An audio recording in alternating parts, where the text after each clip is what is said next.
Well, there she is on the trailer, and like I said, she's going down to the outboard motor shop. But, you know, I look at the boat now, and I'm just trying to remember or think about some of the intricacies that went into this boat. Very, very difficult boat to build, actually. Any hard chine boat, unless it's planked fore and aft, like the Topsides. If the bottom was planked fore and aft, it would have been quite a bit easier, but then you need frames across. This boat doesn't have any frames across, and it has no floor timbers, and it has nothing to interrupt the water from running down inside the boat from one end to the other. So I think that's pretty cool, but remembering putting this planking on up forward here, from here to here, it's got quite a bit of twist, you know, quite a bit. I was only able to put 3/8" planking on there because of the twist that's in it. And you can't steam every piece or boil it or anything else, you're gluing it together. So like I said, if you planked it this way, it'd be less twist. So that's not the nature of the boat. And you know, it's cross-planked one end to the other, double planked, fiberglass in between, and fiberglass over it. So, you know, it can take a scratching pretty easy, it can take a beaching, you know, all different kinds of things like that. And if you pound it very hard, it's going to perform really, really well. So, you know, I'm anxious. This is the first boat that's been built like this. This is the first boat right here. I designed this concept quite a while ago because I've had hard chine boats like a Crosby Striper, and along the chines they have all kinds of problems. So I was out to solve that, and I think I've done it. We're getting ready to put a coat of TotalBoat Wet Edge topside paint. You know, it's been taped off, so you know it's ready to go, and it's a lot of fun doing this. I really like sanding it even. I've got some methods of sanding. You've seen my sander in the bucket. That thing works great, but transom first anyhow, because I want to test the paint. I want to see if it's a little too thick, you know, or what it is. I mean, it has no chance of being too thin, but it has a chance of being too thick, so you can thin it. All right, now let's paint the sides. Now, like I said, this paint is called Wet Edge, and it's a great name for paint because that is one of the things that you're concerned with very much so when you paint anything, but especially like a boat like this is hand painted. You have to make sure keep that edge wet. So that's why I'm only doing it in sections. I wouldn't do the top plank all by itself and then try to do the bottom one, because the top one would be getting dry already, and then I'd get into it with a roller and I would start pulling it up and just about everything would go wrong. So we go forward maybe 2 feet, 2 or 3 feet, and that's it.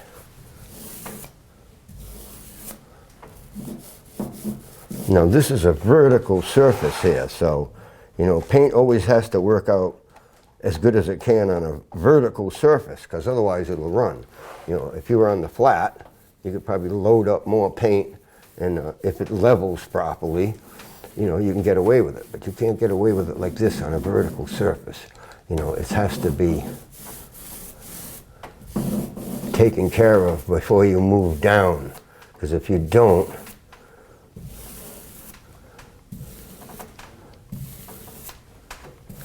see, now I just kind of tipped that with a roller, but if I was to go back there and try to tip it with the roller, it might not work out quite so good. And one of the things that's pretty important with that little groove down the side of the boat there, you don't fill that up with paint because you're going to get a run below it. So you have to be either sparing around there, or you have to go sop it up again with your roller.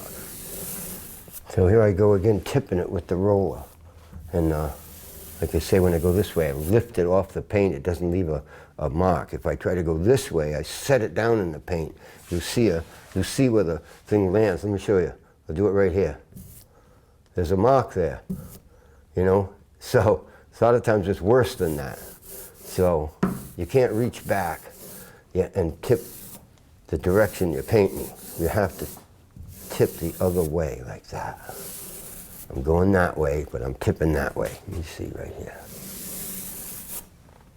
Nice. Get right under that rail. Get in the groove. Make sure we got that. Little tipping.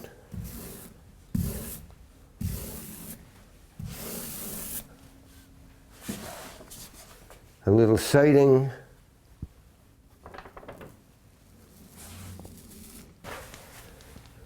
put a lot of paint under that edge, so I'm gonna have to tip that out a couple times. Come on. Now I've got a little bit more work to do at the stem here. I gotta figure out which one of these holes I'm gonna use to drill out to put the fitting to hold it up on the trailer with. You know, I suspect it's gonna be right in here, but when I fill that one, I'll just fill these other ones, and I don't mind if it gets a little paint in the holes or anything, because I could actually put the plugs in with paint.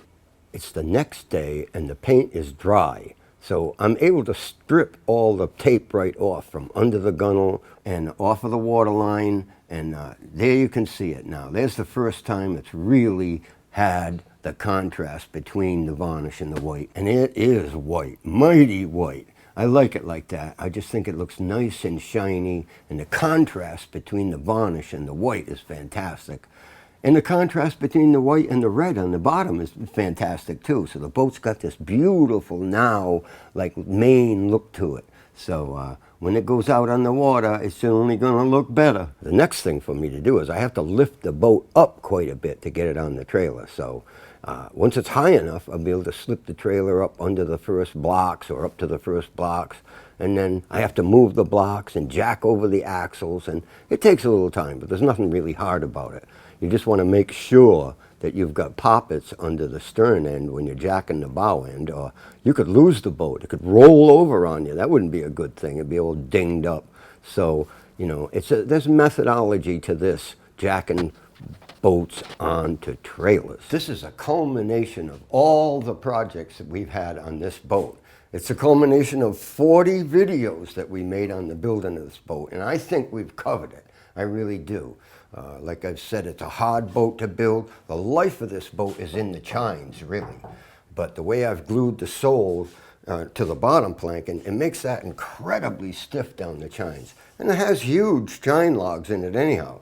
So I think the boat has been designed well, you know, by myself, and I believe it's been built well. And I'm never going to build another one because it was that complicated, seriously. And you know, these parts, the painting and everything's easy. The varnish and all that stuff is easy. It was the woodwork that was hard. The paint makes it easy. Look how good the waterline looks. I mean, I took special efforts to get that waterline to look really, really nice and straight. We don't know exactly how it's going to compare to the water when we put it in, but it'd be nice if it was stern down just a little bit. They never look bad with the stern down, but what you wouldn't want would be the bow to be down, because, oh, it just looks horrible, like you did something wrong, you know. But, you know, we're going to paint the bottom again, you know, with parts that you can see all the way down to get a few little imperfections, and paint the stem cap, stuff like that. So, you know, boat's got a nice fine entry to it. It should ride really nice, and it should plane off pretty easy because it's not a deep V all the way back. It's a flat. It's not a flat back aft, but it's got a very little dead rise to it. So, you know, they plane easier with less horsepower. So that's what should happen right here. Now, I want to draw your attention to our patron board. We want to welcome some new patrons. We've almost got the board all the way filled. There's a few spaces at the top, but pretty soon we're going to have to put up another board. So, you know, it's pretty cool. Our new patrons are Wolfgang Brandl, Richard Mays, Chris J., Brett Ranke, Mark Schull, Steiger Jurg, Felix Braley, Oliver Humphreys, Michael Plummer, Rand Saunders, Derek Missenhelder, Derek Missenhelder, Ray and Rose Carini, Haywell Lewis, and Mark Davies. Up the top, we've got Alexander Erickson, Sam Belsford, Dan James, and Jim Gelderman. Jim Gelderman. There you go. Now, you know, it's a little hard to say some of these names. You know, I've never done anything like this before. And some of the names are very strange to me, but I'll tell you what, to have them up on the board isn't strange.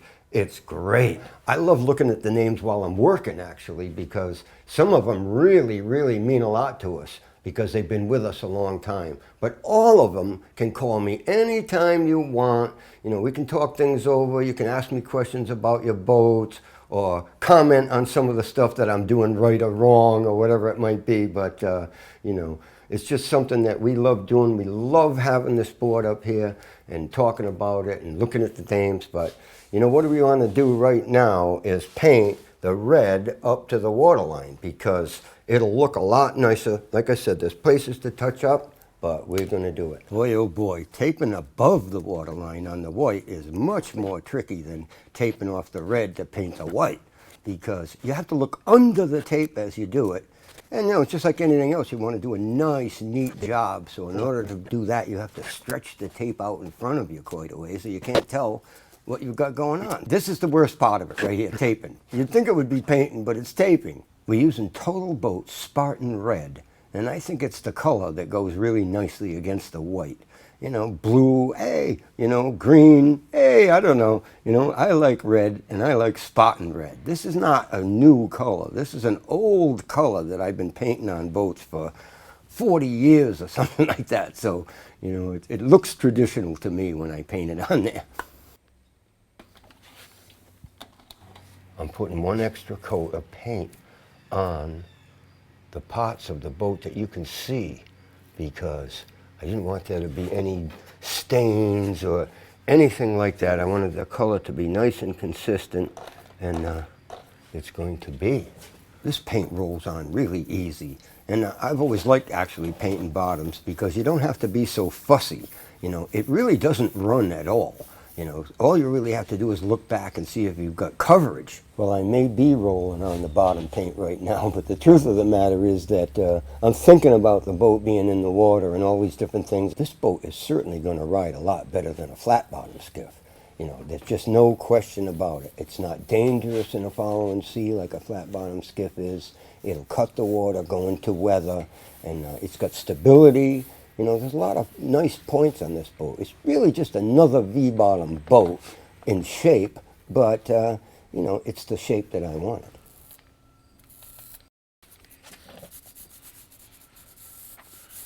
So we're finishing up here now, and oh, I almost went over the tape that time. I would have had to wipe that off or sand it off later or something.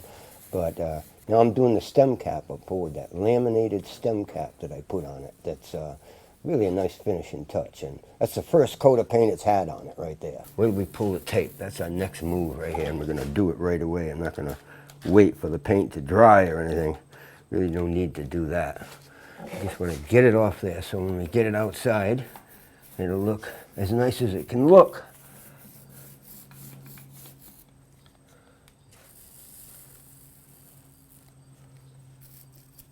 There you have it. All the painting on the bottom is done. Smooth it out a little tiny bit. And our next move is to actually pull the tape, even while it's still wet. I'm just going to put blue gloves on, which I don't do very often, but I'm going to put them on because I can handle the tape easier. And, you know, once I strip it off, we're going to get that nice contrast between the white and the Spartan Red.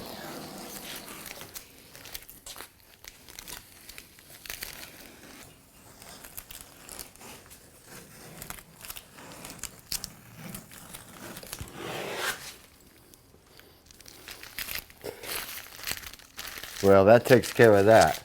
You know, we touched it up along the waterline, and this is it, ladies and gentlemen. We're going to take it outside on the trailer right now. I'm just wiping the top off here so it'll shine in the sun when we bring it outside. It just has a little tiny bit of dust on it from sanding the primer. Here it is coming out of the shop right now. A boat like this has never been pulled out of a shed, ever, because it's my structural design and it resembles a Rhode Island work skiff. It's got a little bit more flair in it, you know, and it does have a V-bottom, but when you step in it, it's very much like a work skiff. Vertical frames in the side, cross-plank bottom. It does not have a self-bailing deck. Well, this is a strange sight right here. We get our shop back, and right back there near the Tips from a Shipwright sign is going to be the stern end of ORCA. As I look at this boat that I built, I just encourage anybody to build a wooden boat. Maybe not this exact boat, but any kind of wooden boat that you can get the plans for, and believe me, you'll enjoy it because it's just something different to do with your hands, and it's not furniture.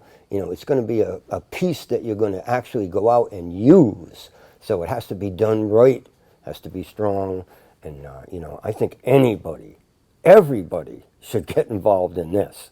I can step back and look at all the lines and compare it to what the thoughts I had about it before. I get to check it out inside, outside, everywhere. I want to see how it fits on the trailer exactly right. And, you know, it's just a momentous moment.